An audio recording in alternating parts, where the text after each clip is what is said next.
Now, a lot of people have drastic issues with folks not paying for their items, unpaid items, and you'll have to file, relist, and the whole works. To some people, that's a huge distraction and a huge issue for your store, but there are easy ways to avoid those types of issues, and that's what we're going to discuss today.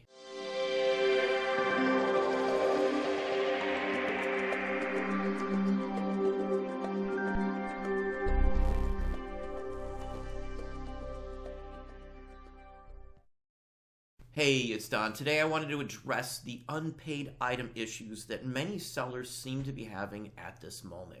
Now, there are some ways to drastically pretty much eliminate most all of your unpaid item issues. Now, it all comes down to what you sell. Depending on what you sell, your unpaid item rate could be huge. It could be 1 in 4 items, 1 in 5, 1 in 10, whatever the case may be. Overall, that's a huge amount. I can count on one hand the amount of unpaid item issues that I had this entire year. One hand's worth.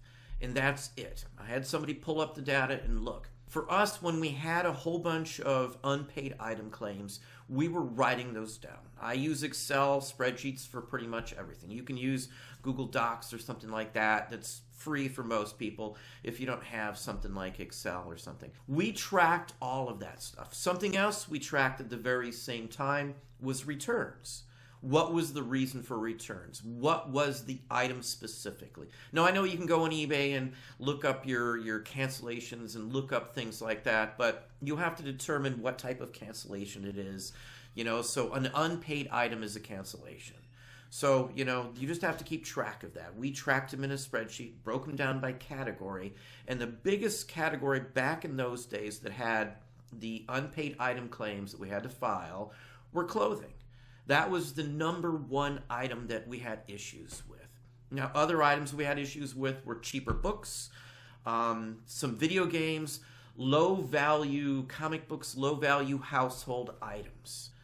We noticed that we had almost nil unpaid item claims or issues for items that were in the collectibles field, especially higher value stuff or scarcer items that don't show up all the time. Another aspect of when we were looking at those results of the unpaid items was that we also compared that list to our returned items. Not only was clothing an issue with unpaid items, but it was also our highest returned item across the board. No matter what, no matter how many details we put in, no matter how many measurements we added, it was always the worst for returns and for unpaid items. Now, why are those categories specifically such an issue?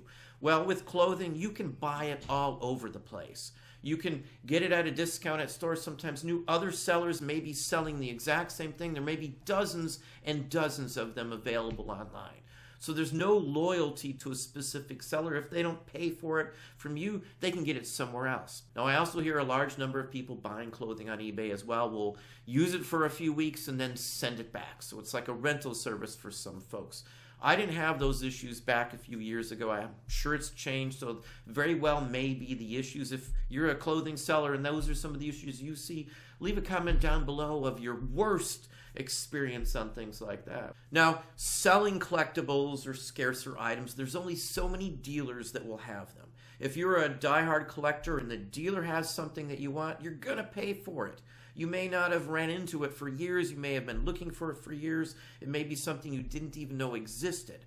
So for the majority of everything out there that we sell, I have no issues with unpaid item claims. Now, on top of the unpaid issues, I know a lot of folks said, well, I missed a sale and stuff like that because someone purchased it and didn't pay for it. Out of those cases we had, the 5 cases we had, 4 of those we were able to sell either way it went after we relisted the item. So it wasn't a huge ordeal at all. Now, I know eBay has changed policies to force payment ahead of time for a lot of things, which for us is a drastic nightmare because it causes lots of issues where I have to refund folks pretty much every single day of the week. There's no way to combine when you have a counter offer come in and you accept a counter offer. You can't do that. It's not something physically possible because the item isn't sold until the person actually pays for it. So that's a drawback. We personally went through all the items that we were having issues with and stopped selling them. I sold off all the clothing that we had at the time 4 years ago, maybe 5 years ago, to folks. Every single thing that we had in inventory. We cleared out the inventory, we bumped up the inventory on collectibles, and all of that went away.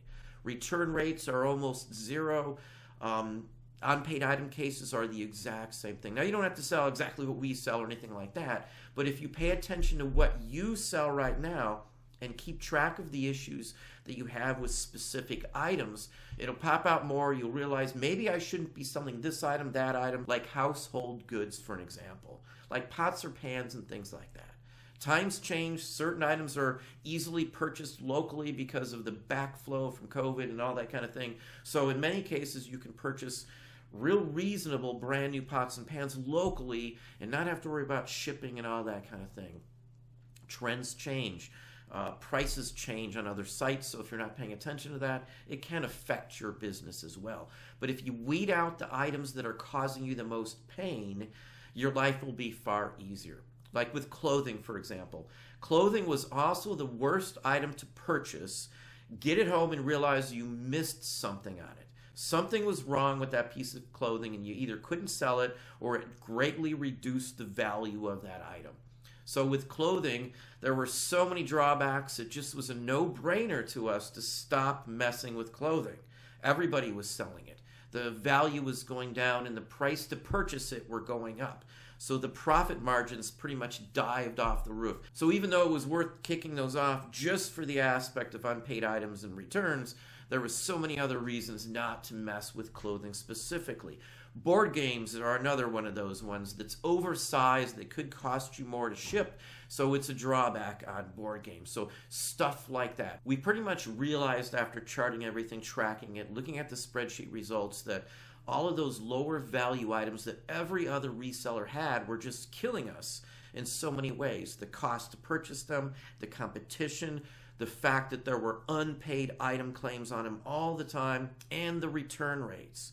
Those are factors that can pretty much steer you to selling something else. Everybody has the opportunity to switch up on those things. There's a ton of different items out there to sell.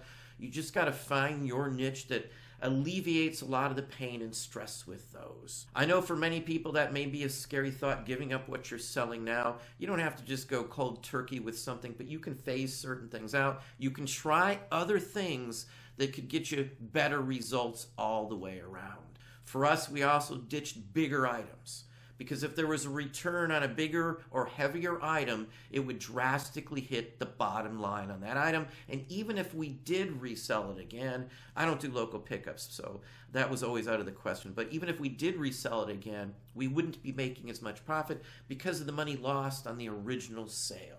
We would have to cover the return on it or just give it away to somebody if there was an issue with it. Just like high-value electronics, record players, turntables, that sort of thing. We stopped all of that. We pretty much just piece them all out these days and sell parts and pieces because the return rates on a specific part or piece are zil almost as well. So those are some easy steps you can take, but most people aren't aware of what's costing them, what's hitting their store the worst in unpaid items, returns, and the whole lot.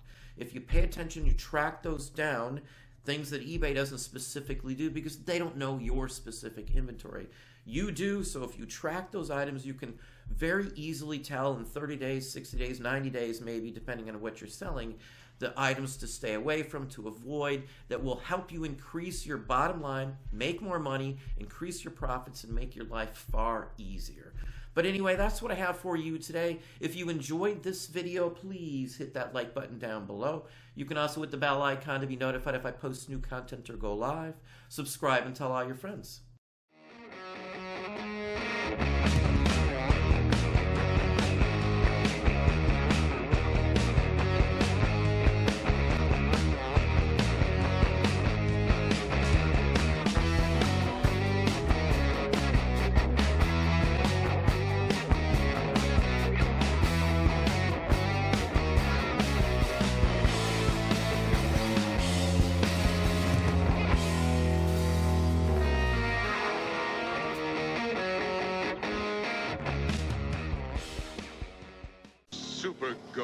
Collectibles, the mightiest GoBots of all. Stacks, Leader 1 and Psykill sold separately.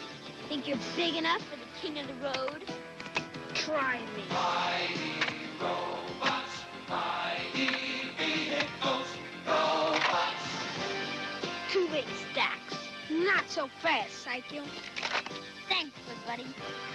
Super GoBots. Stacks, Leader 1 and Psykill each sold separately from Tonka.